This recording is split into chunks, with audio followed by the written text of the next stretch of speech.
Impromptu poem. Though the U.S. military doesn't count, why put a weapon in the hands of your enemies? By conservative reckoning, 9,500 Iraqi civilians were killed during the invasion of Iraq. By conservative reckoning, 300,000 Iraqi civilians have been killed during the occupation of Iraq. 2.5 million Iraqis have been driven from their homes and are living in exile. 2 million Iraqis, having been driven from their homes by ethnic cleansing, are living in internal exile. Last night on television, a candidate for the presidency of this country described this state of affairs as winning. This morning in the newspaper, no television commentator or journalist noted these omissions. Walt Whitman, where are you? Elizabeth Cady Stanton, Emma Goldman, Rosa Parks, Henry David Thoreau, where are you? Something has gone very wrong with the moral imagination in America.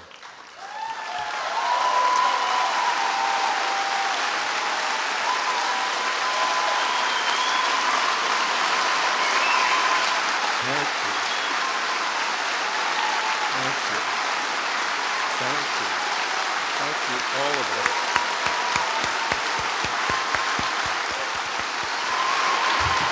Thank you. Thanks a lot. Thanks a lot.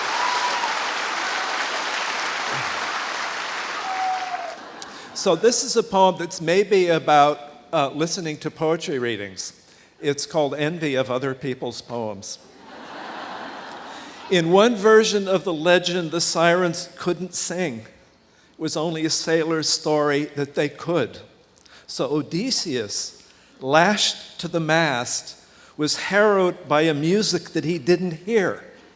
Plungings of sea, wind shear, the offshore hunger of the birds, and the mute women gathering kelp for garden mulch, seeing him strain against the cordage, seeing the awful longing in his eyes, are changed forever on their rocky waste of island by their imagination of his imagination of the song they didn't sing.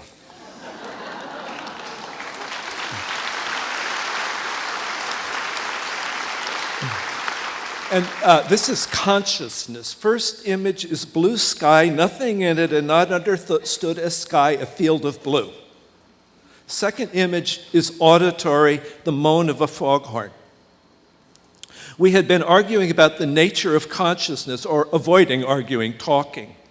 Dean had read a book that said consciousness was like a knock-knock joke, some notion of an answering call having brought it into being, which was finally itself anticipating an answer from itself, echo of an echo of an echo.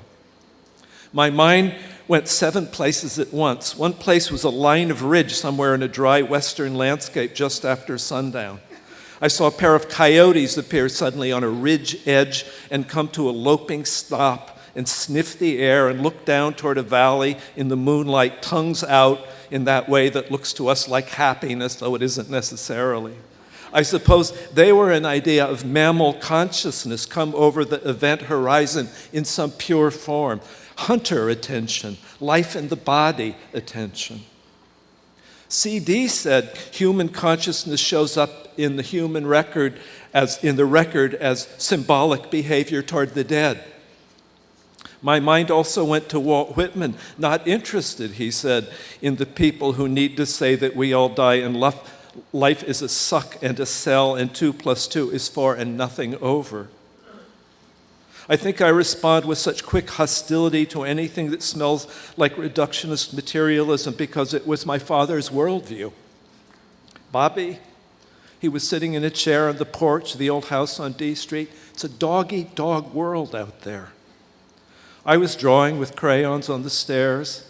Across the street, the Haley's collie Butch was humping the McLaughlin's collie Amanda on the Mullins' front lawn, their coats shuddering like a wheat field in August.